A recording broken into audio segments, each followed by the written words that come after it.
I was actually talking about the ramps and the handrails.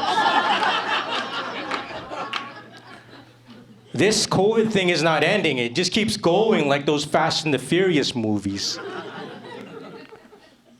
You noticed when the masks were no longer mandatory, all the ugly people came back?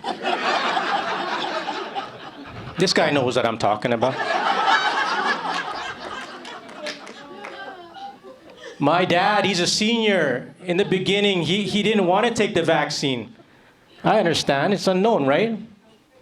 But as soon as I told my dad that Pfizer is the same manufacturer that creates Viagra, it's like, what are you waiting for, son? Sign me up.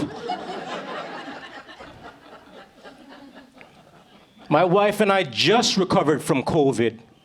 Yeah, we had all our vaccines and boosters. I had COVID-19 3 times.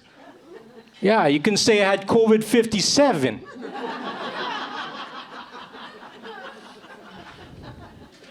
We had to isolate. Remember isolating? Just got irritated and annoyed of each other. Yeah, my wife got upset because I was blinking too loud. We lost our sense of taste and smell. Yeah. The upside was when we made love, we didn't have to freshen up.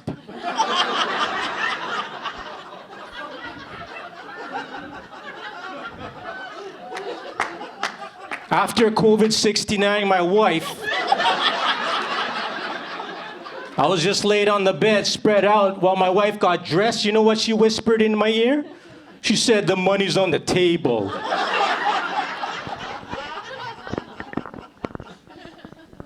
My name is Darwin. You probably read my book in school. I was thinking of changing my name because I'm not really evolving here. I walk with a stick. I'm like the third guy on that evolution chart.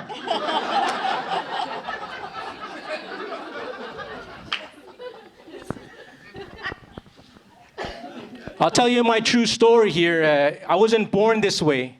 It happened when I was 2 years old. That wasn't the funny part. I was born and raised in Winnipeg, Manitoba. Still not the funny part.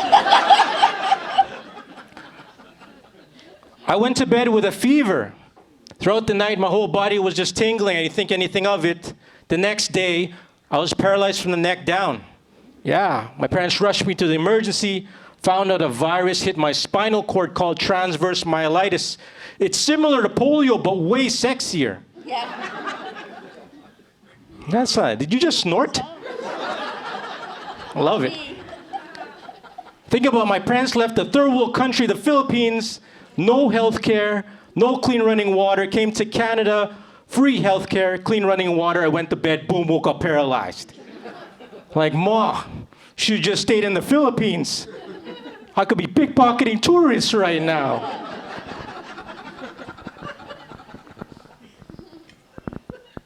My friend in high school was able to have his name to a scholarship, and he was able to present it to his high school. And he's like, "You should do the same." I'm like, "I don't think that will work the same." And the Darwin Award goes to students like, "Please don't say my name. Please don't say my name." Anyone here or family have been in the service for their country? Anybody? No? Lazy like my legs. I've been in the service since '99, customer service. My first job was a telemarketer. I used to sell pantyhose to the US. Yeah. Imagine I call your house asking to speak to your daughter, I guess your mom or your grandma for their pantyhose needs.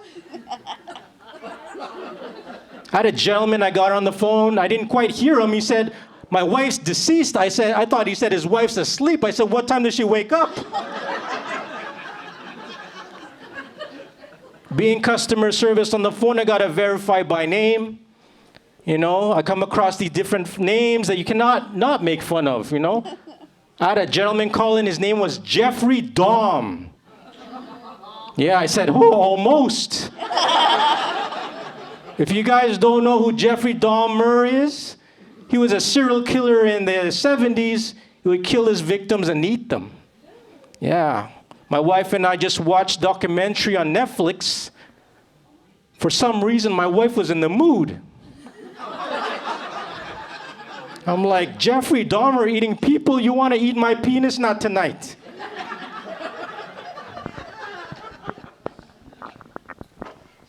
Anyone expecting or have young toddlers, my advice to you, make sure your bedroom door has a lock. Yeah, my wife and I last night we're trying to shake the sheets. Yeah, sex. My 6-year-old son comes in, I'm thirsty. And I thought to myself, yeah, your mother was thirsty too. I also have a 9-year-old daughter, so the other day we were playing hide and seek. You know, hide and seek, so like, ready or not, here we come. You can hide, but you can't run. It's not how that goes, guys. We're getting into the car one time. My daughter stops and says, hey, Papa, what did you want to be when you grow up? I'm like, a dentist. My daughter's like, fail. Get in the car. My daughter's actually finding my old jokes and notes around the house. Hey, you're too young to read that. Put that away. She goes to me, Papa, what is semen? You're too young, don't read those. We went to the mall the other day, and if I know there's a lot of walking involved, I take my wheelchair.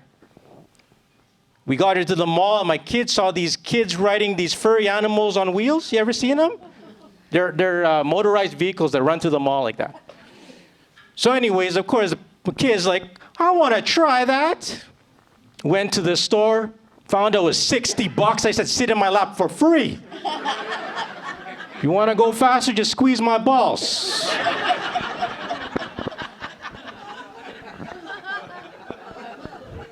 I enjoy making people feel uncomfortable. When I go to the public restroom and I see that the handicap washroom is being used, I would roll up till they see the wheels under the door.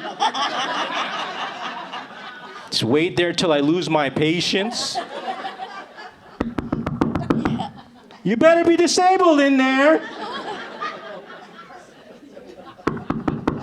If you're not, you better come up with something quick. You're gonna be disabled when you come out. It's so tough, I found that no one's inside.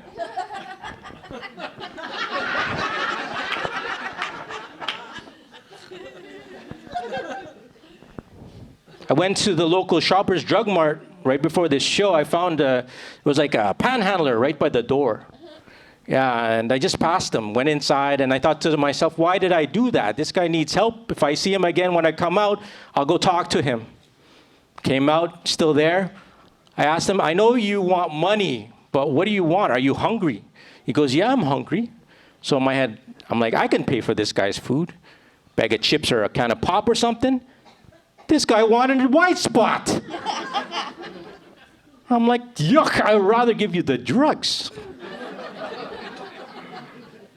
He was so specific. He wanted medium well steak, sweet potato fries, and a milkshake. I said, I want a steak, sweet potato fries, and a milkshake. After he got his food, I grabbed his sign, I stood outside a Shoppers Drug Mart.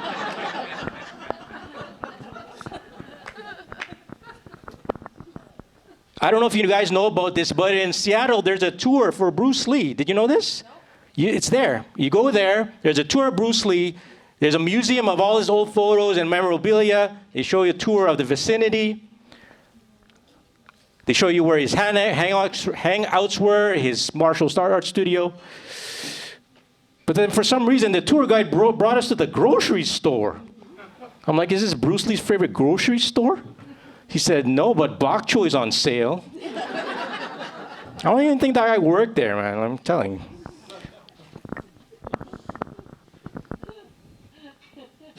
I went to Hawaii a few months ago. Yeah, that place was lit. What? I went to Waikiki, actually. Here's a true fact. The word kiki in Filipino means pussy. If you guys go back to the office and say kiki, they're gonna giggle. Yeah. I don't know where I was going with that joke, but if they ask you why kiki, just say because it's good. It's warm, wet, and sometimes it smells like the ocean, you know? Guys, this has been a pleasure. Janice, thank you so much. Thank you so much. You guys have a good night. My name is Darwin Barcellano. Let's keep it going for Darwin.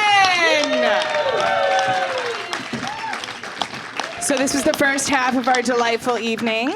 We'll take a quick 5-minute break so you can have a bio break, perhaps order a delightful snack or a drink from the fabulous waitstaff who are very busy and overworked. So please make sure to tip them well. And then we come back. Our guest of honor will join us on the stage for a little bit of roasting away. So we'll see you in about 5 minutes or so. Now we get to the fun part of the evening, where we roast other people roast Jan Bannister because I'm no dummy. That woman taught me stand-up comedy classes, and she is vicious as fuck. There is no way I'm going to get up here and say terrible things about her. Luckily, there are 5 other comics who are totally willing to do so. So first, we have a mini... First, we're going to ask the guest of honor to come and join us on the stage. In her throne. Do you have a beverage? Do you have a beverage? Does it have ice in it? What are you gonna do with that notepad? She's taking notes. So our first comic for a mini roast, it's the return of the always incredible, the blue-footed booby herself. It's Marylee Stephenson.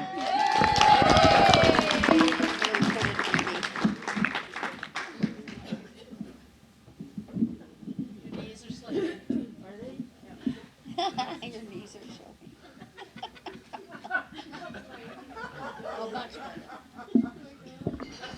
Well, if there's a doctor in the house, they can tell me whether wearing socks like this are either helping my circulation or cutting it off.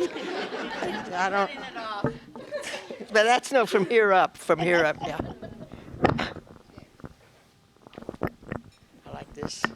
Okay, I had to take notes because they said at the last minute I was going to have to say something nice if I could, and so I've worked at it.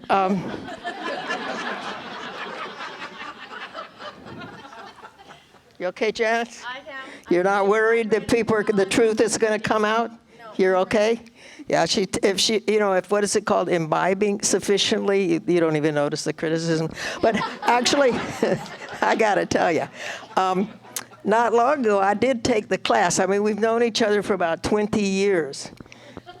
Those were the days. I mean, talk about weird. But in any case, so we've been doing that. But I decided, and I do a lot of storytelling, I decided, okay, I'm going to take the class. I'm going to take the first year class. But it was extremely awkward. I mean, this is not all send up here, I'm telling you, because how do you feel when it's your friend grading you?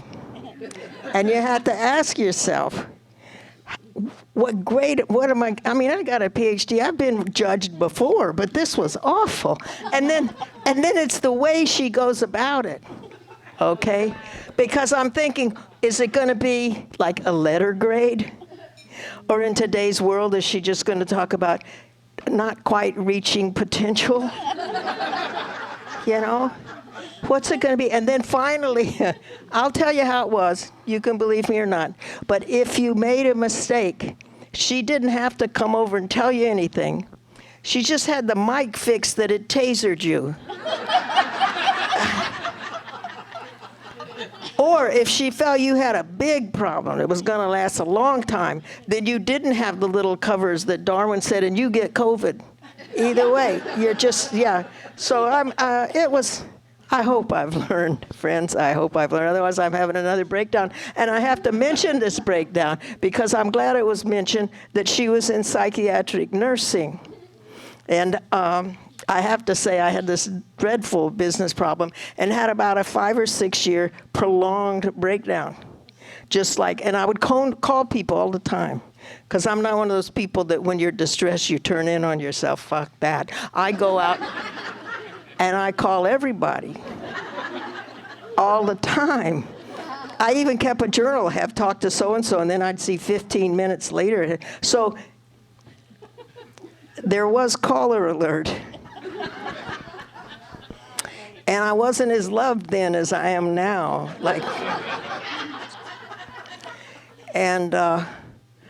Even Jan Ban, she had somehow or other I couldn't get through, but I figured it out because, as I've said before and showed you, I have other alternatives. I have ways of, creating whole Olympic events. So I just went to payphones. You have no idea how hard it is to find a fucking payphone. From which, in any case, given who uses them, you're going to get COVID anyway. So, whew. But when I did get through, she was there for me. I have to say that. Yeah, I have to say that. And then one other thing. Okay, so I'm gay, and you're laughing at that. You're supposed to be inclusive, for God's sake. But and you've heard it. She's been married like 3-4 times. I figure we're made for each other. And if it's been 3 or 4, why not take a risk on the 5th?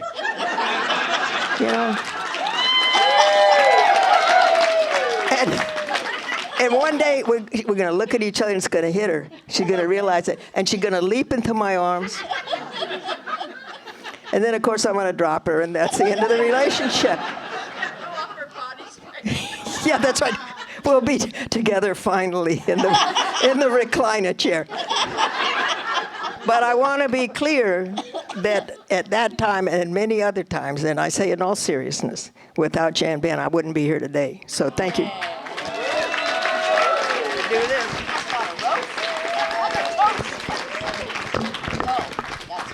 I still haven't learned how to use the mic. Sorry.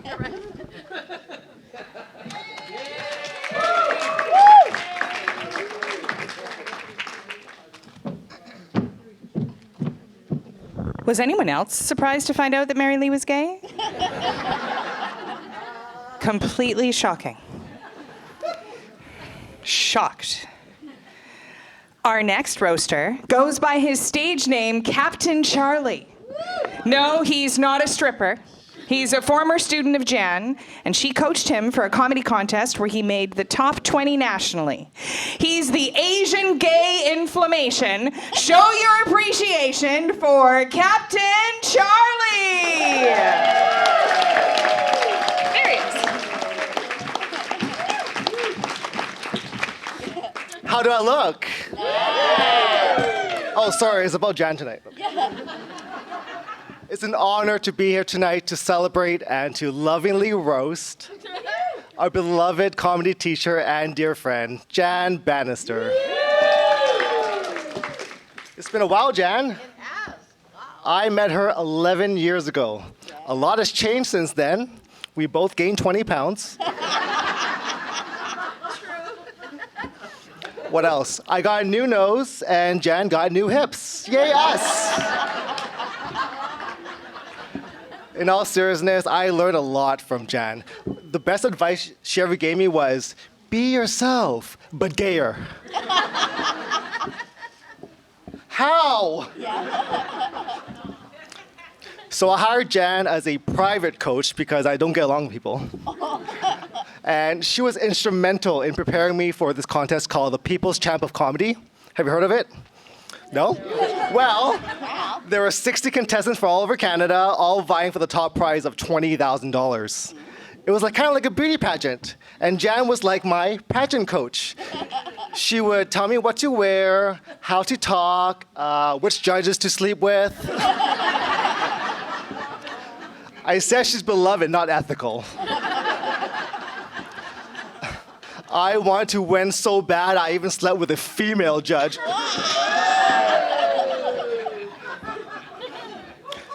Thanks to Jan, I can no longer eat fish.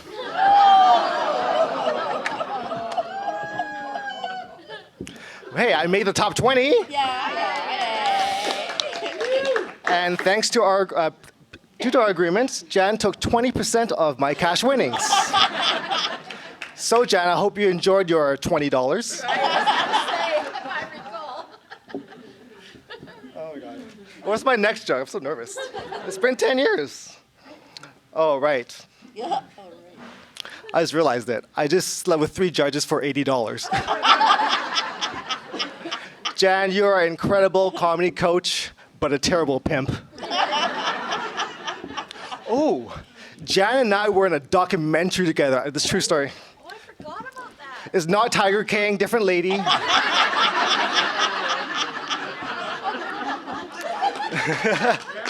Thanks. There was one scene where Jan was coaching me, and the producer told me to purposely tell a bad joke so that Jan can then critique me. Jan, remember that joke? No, I don't. Oh, here, it's bad. If I had a drink for every time I swore, I'd be shit-faced. Bad, right? And this was Jan's reaction. Uh-huh. I like her smile. I like that. Have you considered AA? We laughed, we cried, and then we went for drinks afterwards. Oh my God, what's my next joke? Oh my God. I'm so enamored by this woman. Oh yeah. So even when I tell bad jokes, Jan will still pat me in the back and tell me that she's proud of me. And just for trying my hardest. Oh, so that's what it's like to have a white mom.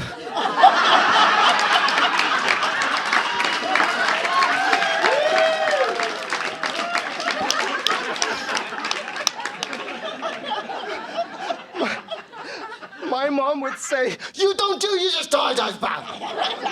Why you not in medical school?" But Mom, Jan said laughter is the best medicine. Bullshit. Money in bank account, best medicine. What happened if mommy get cancer, huh? What you do, tell joke? Huh? You think humor fix tumor? You see, mommy can make joke too, so easy. But it's not easy. Comedy is not easy, guys, right? So thank goodness in 2003, Jan founded Laughter Zone 101.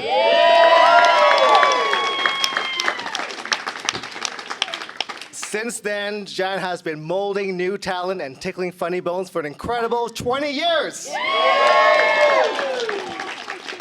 Shaping the next generation of comedians. Jan, may your legacy spread and take people's breaths away, like COVID.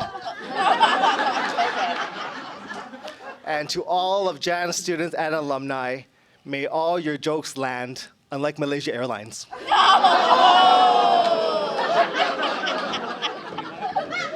It's okay, I'm Malaysian, kind of. Jan, thank you for everything you do. I love you, Mommy.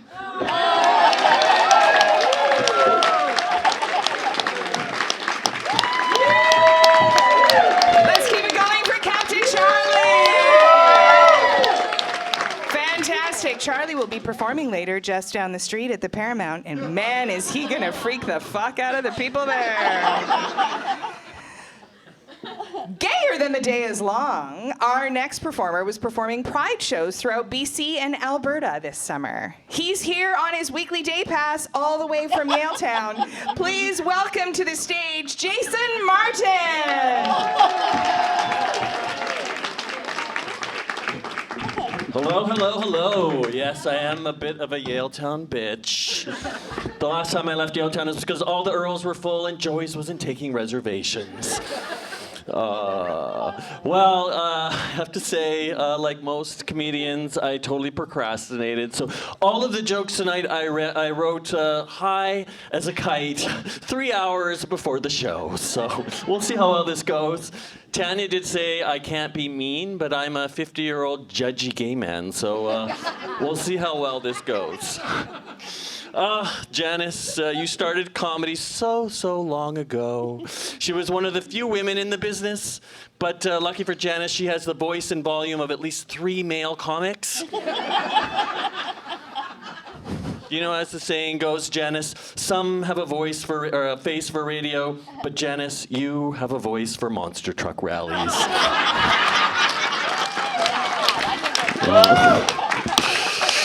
Now, when you first started your career so many years ago, it must have been a challenge just getting to the comedy club, given there was no Uber app for horse-drawn chariots. Janice may be getting old, but she prides herself on staying up to date on the latest technologies. So thank you, Janice, for sending my personal invitation via carrier pigeon. I'm so glad to see you're no longer using stone tablets. Now, I know stone tablets a bit of a trigger from your first husband, Moses.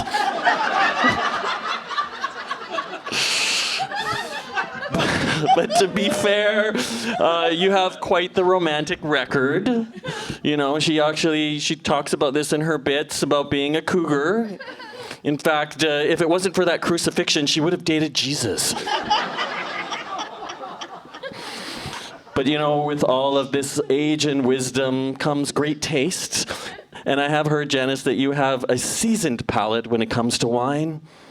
So Janice, I would love your inside tips on what box of Jackson Trig goes best with a bag of Cheetos. Now Janice is a true Zoomer boomer. She loves to travel. And when she really wants to lux it up, she books her into a 3-star Courtyard Hampton Airport Inn. But I tell you, Janice, you gotta stop stealing the drapes and turning them into calf cans.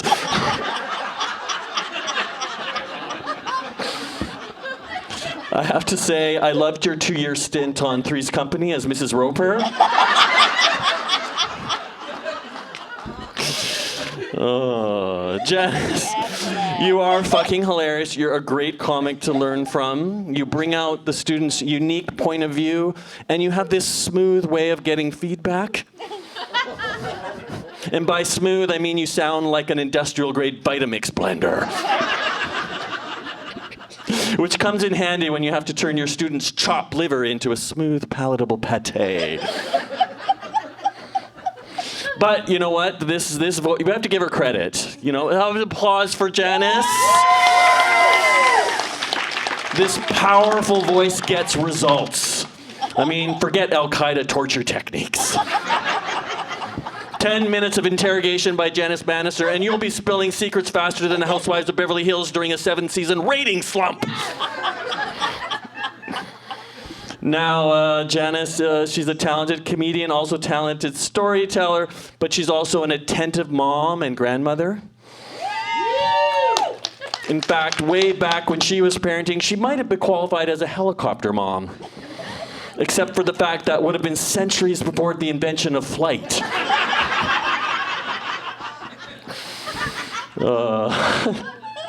Now, you're also a great storyteller, and I have to say, one of my favorite bits that you ever did, I don't know if you've done it recently, but you talk about how your dad used to be able to drive the family car with his beer belly. And just think, a few more years from now, and with your Ford Explorer, you'll be able to read the gas pedal and the brake pedal with your tits. I'm not far behind you, though, with these expired airbags. Now, as we look back on your long career, I can't help but also look ahead, you know, to all the great extensive work you've yet to complete. And by work, I mean plastic surgery, maybe a little Botox here, butt lift, tit lift, lose a rib. Okay, I'll leave you with this. On a more serious note to close, Janice, you should truly be proud. You started your career as a talented psychiatric nurse, working with people who need to be heavily medicated, and now you continue your career working with comedians who clearly need to be heavily medicated. Ladies and gentlemen, Janice Bannister.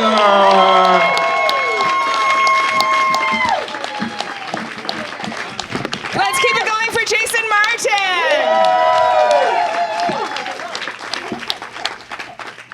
Let's be honest, none of us believe that at any point will Jason's pecs move from where they're currently sitting in his body. And it's okay, straight men out there. It's okay. Everyone's a little bit bi. It's fine. Some of you may know our next guest. He took his first class with Jan 10 years ago, and since then, he's quietly set some of the Laughter Zone 101 records that may never be broken. I'm fairly confident most of you have seen him because I think he's been in every single one of her showcases. Here to tell you all about it is Kevin Webb.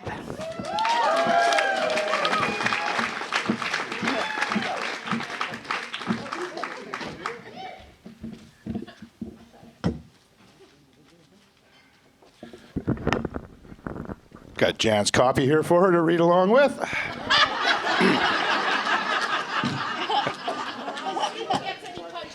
Yeah. Before I start, I just want to apologize, especially the people sitting on this side of the room. I've had this ear thing going on the past couple of weeks where I can't hear, and it's just ringing like crazy. I mean, can you guys hear that? Because I sure can. I'm at that age now where everything that's wrong with me has the potential to be something fatal. So as far as I'm concerned, yeah, this is a rare infection, no cure, slowly eating its way to my brain. Or as a family of parasites have made a home in my ear, and all their freshly hatched young are slowly eating their way to my brain. Or it's cancer, it's just gonna kill me. But yeah, it's so bad, I can even hear my own thoughts over and over and over. I mean, maybe that's how thoughts exit the brain. They go in one ear, you think about them for a bit, and out the other ear. Now they got nowhere to go, so my brain just might explode, but I would not miss tonight for anything. I do hold a few 101, LZ 101 records, most classes taken by a student, which equals most showcases done by a student, and biggest chunk of Jan's mortgage taken care of by a student. I'm not sure exactly how many classes I've taken. I probably have to count the videos, but if Jan had a Golden Student Award, I would have 2 of them by now. But no, I take her classes because they're fun, they're addicting. I always learn something new. I mean, Jan always pushes us to do new things and try new things.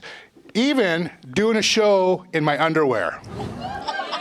Yeah, true story. That was a really fun show here one night. I mean, Jan in a thong.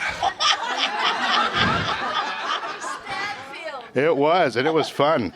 But, I mean, this is supposed to be a roast, and I've never really been very good at roasting people. I mean, Jan in a thong, that's the best I could come up with tonight. Maybe you need to do a roasting class. Yeah, we'll see how many people sign up thinking it's a cooking class. And then we'll start with them. But I guess one thing about Jan it's always on the back of my mind is over the past 10 years, we have done a lot of shows together outside this club here. And it doesn't matter what venue we're at, how many people are at the show. When I'm on stage doing my set, this is how I picture Jan. Sitting there, grading me. And when I'm done my set, I always feel like I just took some pop quiz that I never studied for, but still hope that I passed. But I just want to say thank you, Jan, for everything I've learned the past 10 years from you and everything you've taught everybody. And I just wanted to say that the only thing that means more to me than your words of wisdom is being your friend. So, cheers to Jan Bannister, everybody.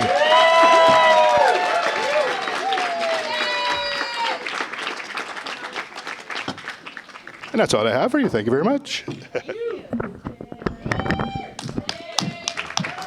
Let's keep it going for Kevin Webb. That might have been the nicest roast that has ever happened to anybody. It was adorable. He's looking for a discount. He really. Jan gives discounts to no one. You're out of luck, Kevin. Our next roaster is a graduate of Laughter Zone 101 2022. After her course, she went on to hit as many open mics as she could, and she just recently won the Showcase Showdown at Comedy After Dark. Please welcome Brenda Prince.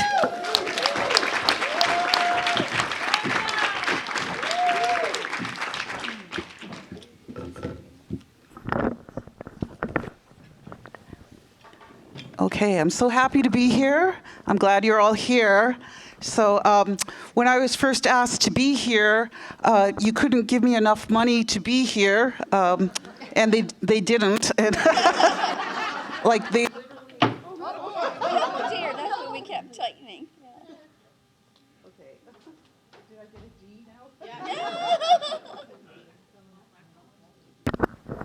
Okay. Okay, I get a D. Okay, so so they literally have no budget, and it's a shame because now I have to wash my own dishes when I leave. But don't laugh, so do all of you. So I first met Jan Bannister a year and a half ago when I took her Laughter Zone 101 course. She was an awesome teacher because I learned how to use misdirection, punch up, and how to violently assault hecklers. We learned a lot about misdirection, especially when Jan is driving, because she gets lost all the time. When Jan is driving, you learn about misdirection, this direction, that direction, one-way street, wrong direction. So Jan got a breast reduction so people would take her seriously, and then she went into stand-up comedy. So how's it working for you, Jan? Do you miss your tits? Okay, no, seriously. She got her breasts reduced because she was getting mistaken for Mimi Vanderhorn. You all know who she is, but some of you younger people could be like Anna Nicole Smith. But Jan still is a knockout. Yeah. She's knocked out 2 hecklers and one road rager last week. Like, where are you going? Wrong direction. So, Jan actually teaches her class in this room. And this place is haunted. And a couple of times I bumped into her. I thought she was a specter. Like, Okay, but it turns out it wasn't a phantom. It was just her ghost tits from her breast reduction. Like, what do ghost tits even sound like? Like be like boop, boop, boop, boop, boop, or like boobies. So, Jan used to be a redhead, and people always asked her, did the carpet match the drapes? And she says, no, it's just rusted from lack of use.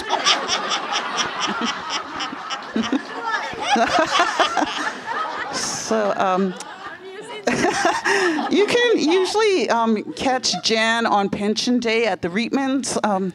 She's buying like those flouncy shirts. All right, you don't have to look up the word flouncy. It just means like loose and flowing, like Jan on most Saturday nights. So, Jan likes to date younger men. It's no secret. But it's even easier for her now because everyone is younger than her. And it's like 40 years old. Put him back in the cradle, Jan. He's just a baby. I'm not saying Jan's old, but I told my sister that I was doing this celebration, and she said, "Oh, is this celebration of life?" No, well, I said to my sister Marla, I said, "Oh, well, I'm not sure if it's 20 years or 40 years in comedy." And she's like, "Oh, no, it's got to be 40. She's ancient." Yeah, but so are you, sister. Okay, zing, that's a 2-for-1. So Jan used to be a psychiatric nurse. Nurse, heal thy damn self. Okay. But wait a minute, I'm just thinking, are we comedians who took a comedy course, or are we all just doped up psychiatric patients out on day passes with a nurse named Jan? Okay, so I wrote a song for Jan. I hope this works.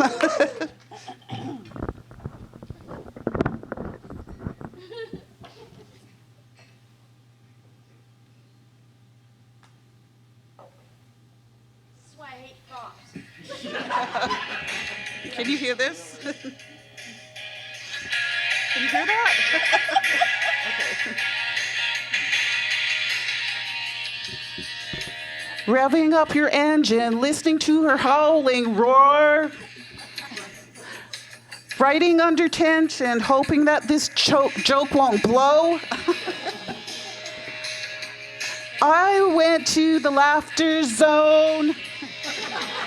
I learned how to use a microphone. Don't talk about your wiener, but you still have to self-deprecate. She's got us doing homework weekly, talking about our boring lives. I went to the laughter zone. Don't you be monotone. She'll never say hello to you until you make that first punchline. You'll never know what you can do until you get that first applause.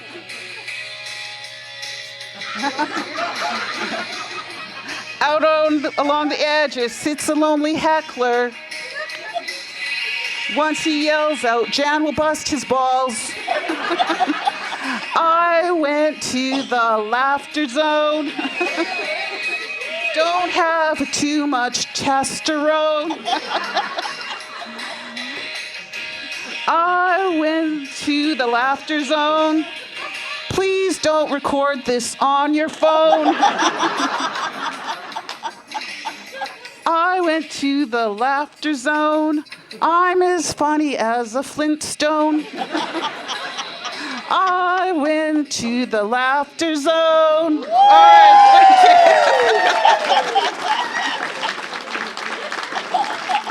all right. Thank you, Jan, and I really mean it from the bottom of my heart. Like, you made a dream come true for me, so love you.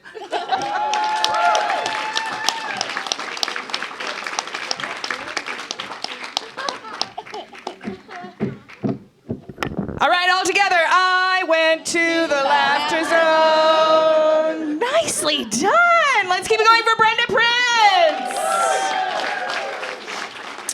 Our final roaster of the evening is so much of a diva that she didn't bother to write an intro, which means that I get to do one for her. Our next comic is the person that my husband calls your hot friend, probably because she doesn't have enough of a personality to make any form of impression. She's from Langley, which means she's about as basic as they come, from the home of pumpkin spice lattes, Lululemon pants as fun fancy wear, and casual racism. Folks, give it up for my friend, Katrina Bennett.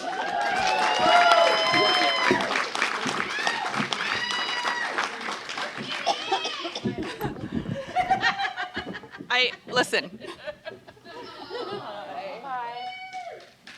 Okay. So I don't normally bring stuff like writing on stage anymore, but this is a thing. So I might cry. Are you gonna cry? No. Okay. I might cry because my eyes are not watering, they're stinging because it smells a little bit like A535. Polydent and wig adhesive. Just kidding. I also thought it might have been a bit like a celebration of life, but we don't have any egg salad sandwiches. So she made it. I can't really. Look what's happened to me in 10 years. 20 years in comedy. Holy shit. I've known you exactly for 10 years this month, hey? I know, that's nuts. 10 years of listening to, where's my glasses? It's cool though, because the deafer you get, the less of an amp you need. Deaf people talk louder, don't they? Ash. I would just like to say that I do feel like you are kind of a comedy mama, and I do feel like you favor my sister. She didn't write anything. I know. She loves me more. Yeah, you eat a dick.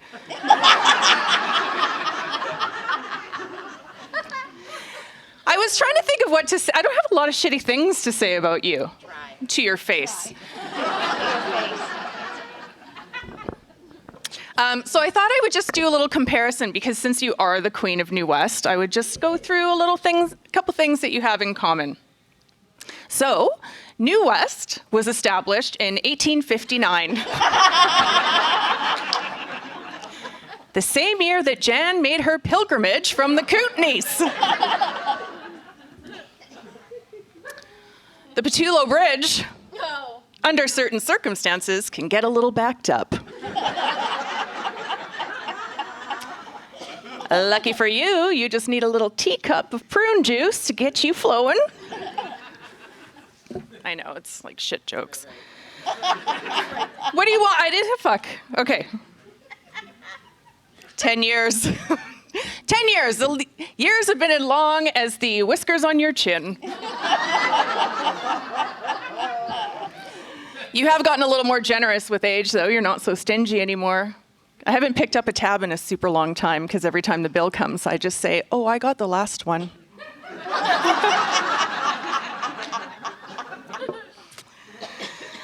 Jan, you talk about how excited you are to be a Grandma Llama Ding Dong, whatever the fuck that is. Because now you're not the only one wearing diapers covered in applesauce.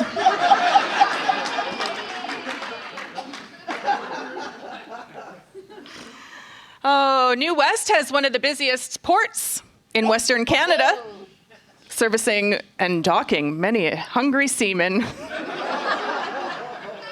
Same as Jan. Although not a lot of ships are coming through anymore, New West has lost some of its luster, and the dock has dried up. Same as Jan. Sets of 3! See what I'm doing? There's one more! If you were to Google New West, it will say that it has many write-ups, one of them being a little bit dated, but still a lot of fun. I know, these are a bit weak. Let me see, we've never really met any of Jan's ex-husbands. She's been really tight-lipped.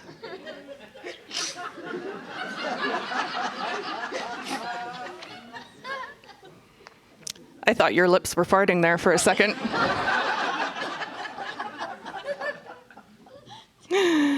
Oh, we finally realized that we actually do know the last time that Jan got laid. We read about it in our textbooks. She opened her legs. It was the Great Windstorm of 1912.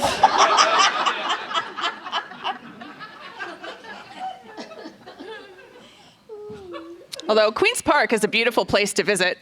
That was the same slogan that Jan used for her tight lips.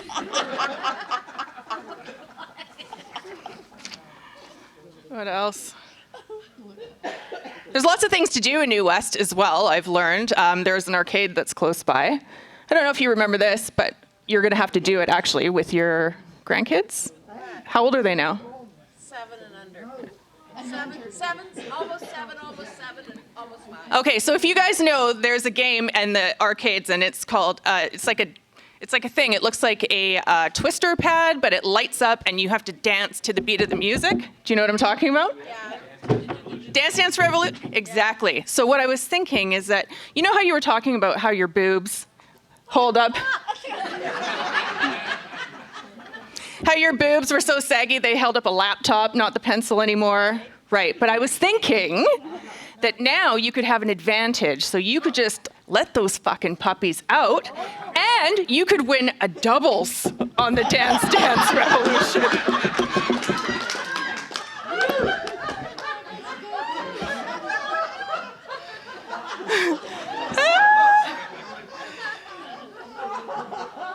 Another fun thing you can do in New West, they have 2 escape rooms here, somewhere off of Columbia Drive. But if you're a gentleman of a certain age, I guess under 40, creep, you don't have to spend the $50. You could just try your luck at escaping Jan's bedroom. It's only going to cost you a 2-for-1 supper at the Legion.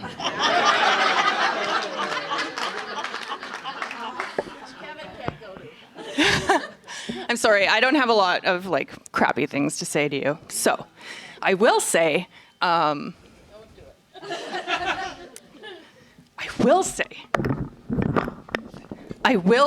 won't. You really are everyone's mom.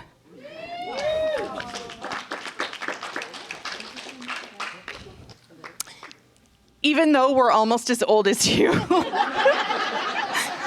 Sort of. And you have always encouraged everyone to try and to believe in themselves. And I'm so lucky. We're all so lucky to have you. And fuck, I can't wait to come to your funeral.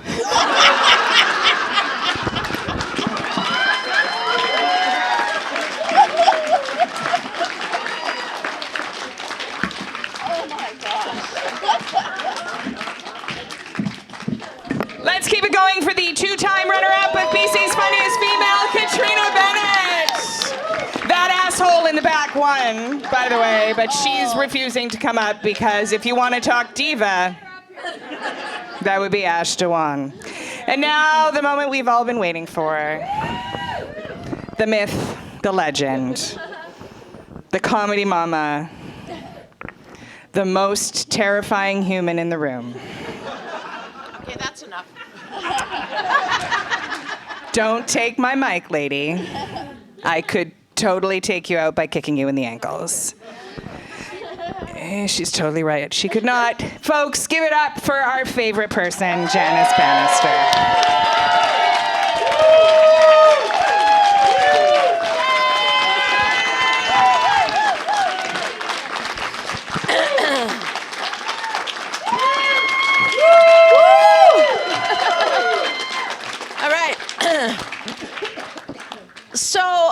Thank you, everyone, for coming out tonight. And you realize the comics that were performing here tonight all can't get another gig. That's why they're here.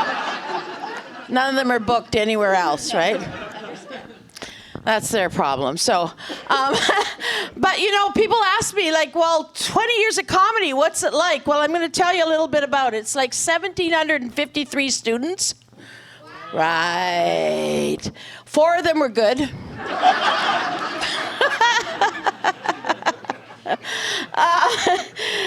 And it's hard because that's through, I do storytelling classes, I do mostly stand-up classes from now, thanks to Zoom, from Canada, US, Mexico, Costa Rica. I got students all over the place. I love them all, except for this 10 group for the,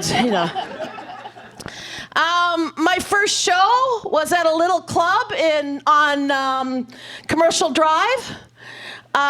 Some of my friends who are not here tonight but were there, they supported me. They all put on clown noses at the end of the night. One of their daughters is here tonight, even though they're not here, but, the generations go on. The highlight of my comedy career, just so you know, was opening, because of my psychiatric nursing background, was opening for Gabor Mate at a health conference. If you know the name, you know the, it was pretty fantastic to open for him. My best, highest paying gig, by the way, they flew me to Rigaud, Quebec, which is the headquarters for Revenue Canada. I did an after-dinner gig, and you paid for it, so thank you very much, all of you. I've had over 200 ESL students in my classes. None of them can speak English now, but now they're doing their stuff in their own language. 5 of them are here tonight, hiding in that corner, talking to each other. They have no idea what they're talking about. I filmed 2 reality shows. They're all scripted, just so you know. Yeah, nothing's real on TV. I did 1 woman show. It was called My Weirdest Year. I did it for 3 people. A technician, a sound guy, and a videographer. It was during COVID. Yeah, it was sucked big time. I produced a lot of shows. I don't remember how many, but I did Funniest Female, which a lot of these women have been on. Woo! We have champions in the room. I co-wrote and produced 2 interactive plays. I have my strippers in the audience. They showed. No, seriously, there were 3 guys in this audience tonight that came on this stage. Actually, we're in that corner, but they came on this stage and ripped off tearaway pants as strippers in one of our plays. That was great, and I didn't expect them to show up tonight, so I'm great to see you. The first play we did was called At Martha's Funeral. I did it in a church. Nobody laughed. They're like, are we allowed to laugh? We're in a fucking church, you know? So we rebranded it, rewrote it, called it Aunt Biddy's Wake, and turned it into a crazy wake. We got busted on the front street because we were bringing in a coffin, and the cops wanted to know what the hell we were doing. And Barry, who's at the back of the room, who used to use own laugh lines, said to me, this'll never work.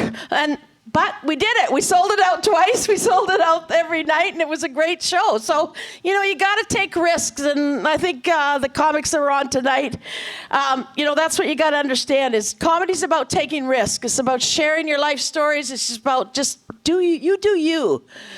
There's so many people in this room. I'm just so excited to have you all here. But that's enough of the nice stuff. Let's talk. Tania, of course, couldn't be here tonight. As you all mentioned, she kind of tried to organize everything and get it all set up and be part of the whole night. She said, you just don't do anything. I'll take care of it all. And then 2 weeks ago, she said, I've got COVID. I'm not going to do anything. What are you going to do? I'm like, well, fuck you. I don't know what I'm doing, right? You know, you got to take it. Erin, of course, stepped in and took care of it all. Erin, as a hard worker, she takes care of a lot of things. She has a husband. She has a kid. She likes bees. She's very into bees. I just want you to know. I've seen her walk around the streets of New Westminster with just a big net over her head. I don't understand it, but she's into bees, right? Tania gave some of the people on the list tonight. She was a little bit cheeky about it. She said, well, you know, if you can help me out, I'll get you on the show. Just give me a blowjob. And by blowjob, she said, you got to come and wipe my nose because I've got this terrible cold, right? That's right? Exactly. Kevin has taken more classes than me than I want to mention. He has a fund with the Bank of Janice.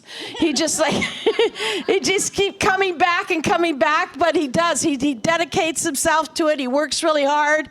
And in the time I have known him, he has been a dad, but didn't know his kids. Honest to God truth, right? Became a husband or I don't know, live together, whatever you call those things. And then now he's like a dad and he's got a whole new, he's a grandpa and everything. He's changed so much. And he still hasn't told a great joke. But there is hope. We always think there's hope, right? Darwin Darwin, I'll tell you Darwin's story. He didn't tell his whole story. Darwin came to my comedy classes, and I always ask my students, why are you interested in taking comedy classes? He's a huge Joe Coy fan. Huge, right? And of course, he's like, I want to open for Joe Coy. And I'm like, okay, next, who else? What else the rest of you want to do? Right? But I talked to him about that. I said, what do you mean? He says, I go to all these, he's like a super fan, right? He always goes to the Joe Coy concerts and, shows and everything like that. And Joe Coy, and he has this on video, said to him, get yourself a 5-minute set together and I will put you on my show. And Darwin said, I'm coming to comedy classes. I'm going to learn how to do comedy. So he did one set of classes with me, and he worked really, really hard. Fast forward, he did nothing for a couple of years, did nothing for the next couple of years, but kept following Joe Coy, right? And then he got his shit into action because he's from Winnipeg, as he mentioned. Joe Coy was playing in Winnipeg. Darwin contacted him and said, I got a 5-minute set, can I open for you? Guess who opened for Joe Coy in Winnipeg? And that's only comes from work. That's hard work and being able to do it. But he didn't tell you that because he can't remember any of it because he drinks a lot. I need my glasses now. Who said I need glasses?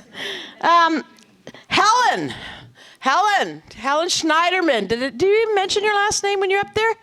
I've been doing comedy with her quite a while. We just did a tour, a couple of things over in Denman Island and Powell Rivers and wherever we were going. I don't know. You weren't in Powell River, but whatever. And Helen usually does this bit about having those, what are those masks called?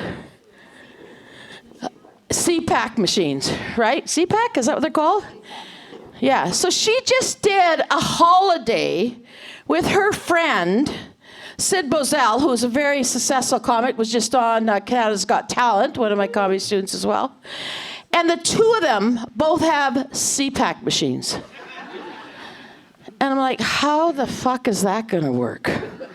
The two of them travel through Europe breathing on each other through these many machines. They had a whole thing. They didn't take, because you can't take a travel one, or a big one with you. You have to take these travel ones. This is like two elephants traveling together, right? Because she didn't do that bit tonight, but usually she gets, I saw you bring your bag on stage, and I'm like, you ran out of time, right? You can get to see her CPAC machine, but stay tuned. She'll be back at another stage shortly. Jason, 50-year-old gay dude. Well, if he could take his shirt off, he's lying about his weight. We see Jason posts all the time, all this muscle, 6-pack, 8-pack, no pack. I don't even know what he's got going on. Crotch pack. He has all kinds of stuff, And he shows up at weird places. He ran a game show not too long ago. I don't know if he dumped that now. And I went to his game show, and it was all about Jason doing his muscle building, right? And that was the whole show, was just him doing exercises, and you had to figure out how many packs you could see. It was just on and on, Jason doing pack muscles. Brenda, you big fucking liar. Brenda's not telling the truth when she says that I did have a breast reduction, but I have neighbors in this audience who know what I went through when I went through my breast reduction, because I went through a breast reduction, and those of you who've had one, you have to recuperate, right? And when you're going through the recuperating stage, you have little apparatus that drain your incision areas, right? Now, my neighbors who are sitting over there said to me, or during that time, I kept walking around the courtyard. I'm in a stratter, you can do this. And I kept walking around the courtyard, asking everybody if they wanted to see the jugs that were hooked up to my jugs. No one laughed, but I did it. This is my family, by the way, and they're just like, oh God, did she really say that? When I started comedy, by the way, 20 years ago, none of my family would come and watch me. So true. Because they were like, I know I'm going to do it. Because they were embarrassed. Oh my God, my mom's going to tell these jokes about young dudes. My mom's going to tell these jokes about these. And as good as Erin tried to do those jokes, this is how they should have gone. So back in the day when I was a cougar, I used to love the young dudes. There's nothing like the summer, right? When they wear those tight white t-shirts, their great bodies, and they smell so good. But I have rules. I have rules if you're going to date young dudes. And here's my rules. Number 1, I don't want to be called ma'am. Well, unless it's prefaced by Slam Bam, thank you. My second rule is this. If you're going to buy condoms at the 7-Eleven, get me a Slurpee too. And my third rule is this. They have to be older than my son. He was in grade 4 at the time. And my son and I had locked eyes in the room that I was telling that joke the first. I'd never told that joke at one time, and we locked eyes, and I didn't know where to go with the joke, and I just went, and he said, grade 4. And he said, Mom, don't ever tell that joke again. I like, that's the most embarrassing joke I ever had. Fast forward to another one of my favorites. Because when my daughter became pregnant, honestly, she phoned me up and said, Mom, I've got some exciting news. I said, what's the news? I said, did you find a job? She said, no, Mom, I'm pregnant. I'm like, oh my God, that is so exciting. I'm so excited for you. She said, I want to know what you want to be called. I said, called? What do you mean called? She said, well, you get to pick your grandma name. I said, well, I want to be Grandma. She said, no, Mom, there'll be 2 grandmas. Well, I said, well, just kill the other grandma. We don't need 2. I can do the job. She said, no, Mom, think about it. Think about it. Like, grandmas have really cool names, like Nona and Gigi and Flip Plop. I can't remember what she said. She said, pick a grandma name. So I waited about 3 weeks, and I called her back, and I said, I've got my grandma name. She said, what's your grandma name? I said, I want to be called Grandma Ding Dong. She said, that's never going to happen, Mom. But it did. I signed every card, every book. Love from Grandma. It takes me forever. Grandma Lampa Ding. If you're Grandpa, you can be Grandpa Lampa Dong Dong. I don't know. Fast forward, I have 3 granddaughters now. Woo!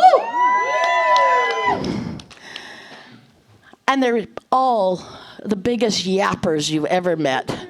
You can't shut them the fuck up. It's like, when I put them in the car now, in the car seats, I have one of those chip clips. I just, like, just shut the stop right now. We're done with you guys. 2 were living in California. They're up here now, but previously I had one living here in Poco, so I'd get to pick her up at daycare quite often. And she would come, I'd pick her up. And, the kids, when my kids were little, I'd take them to the McDonald's. You know what happened? You get an ice cream cone, you play in the ballroom, everybody's happy. It was a great day. Not these little fuckers. I'd get her in the car seat. I'd say, you want to go to McDonald's for an ice cream cone? She'd say, no, Grandma, I'd rather get sushi. I'm like, we're not going for sushi. She said, well, then can we get a charcuterie board on the way home? I'm like, if you can spell charcuterie board, we will get one. But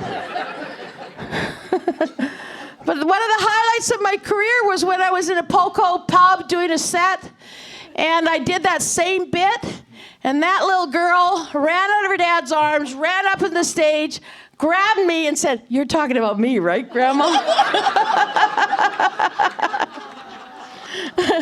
So I've moved on. Most of my students have moved on. Some of them will be employed. I have had students that have got Amazon specials. They've won awards.